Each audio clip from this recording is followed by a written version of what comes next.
రాహుల్ గాంధీ గారి కులం బీజేపీ నాయకులకు తెలియనడం సిగ్గుచేటు. ఇటువంటి మాటలు మాట్లాడితే రాబోయే రోజుల్లో బీజేపీ భూస్థాపితం కాక తప్పదు.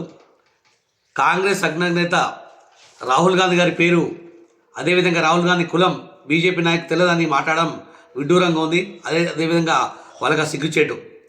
ఎందుచేత అంటే రాహుల్ గాంధీ గారు అన్ని కులాల కోసం, అన్ని వర్గాల కోసం రాహుల్ గాంధీ గారు కృషి చేస్తున్నారు, పోరాటం చేస్తున్నారు.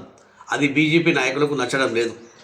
రాబోయే రోజుల్లో కాబోయే ప్రధాని రాహుల్ గాంధీ గారు, ఆయన కుటుంబాన్ని కించపరిచే విధంగా బీజేపీ నాయకులు మాట్లాడుతున్నారు. ఎందుచేత అంటే రాహుల్ గాంధీ అంటే వాళ్ళకి భయం. ఎందుకంటే వాళ్ళ చేతుల్లో రాబోయే రోజుల్లో చిత్తుగా ఓడిపోయి కాబోయే ప్రధానమంత్రి కాబట్టి ఆయన కులాన్ని హీనం చేసి మాట్లాడుతున్నారు. ఇది బీజేపీ నాయకులకు మంచి పద్ధతి కాదు. అదేవిధంగా కులాలకు మతాలకు రాజకీయం చేసే, కులాలను అడ్డం పెట్టుకొని మతాలకు అడ్డం పెట్టుకొని రాజకీయం చేసే బీజేపీ పార్టీ అనేది రాబోయే రోజుల్లో భూస్థాపితం కాక తప్పదు. అందరికీ తెలుసు రాహుల్ గాంధీ గారి కులం అనేది పండిత్ బ్రాహ్మణ కులం అని. ఆయన తాత కానీ, వాళ్ళ నానమ్మ కానీ, ఆయన నాన్న కానీ అందరూ ప్రధానమంత్రులుగా చేసిరు, దేశానికి ఎన్ని సేవ చేసిరు. అది జీర్ణించుకోలేకపోతున్నారు బీజేపీ పార్టీ. ఈ విధంగా కుల రాజకీయం చేసుకుంటూ పోతే రాబోయే రోజుల్లో దేశ ప్రజలు తప్పకుండా కులపాఠం చెప్తారు. జై హింద్, జై భారత్.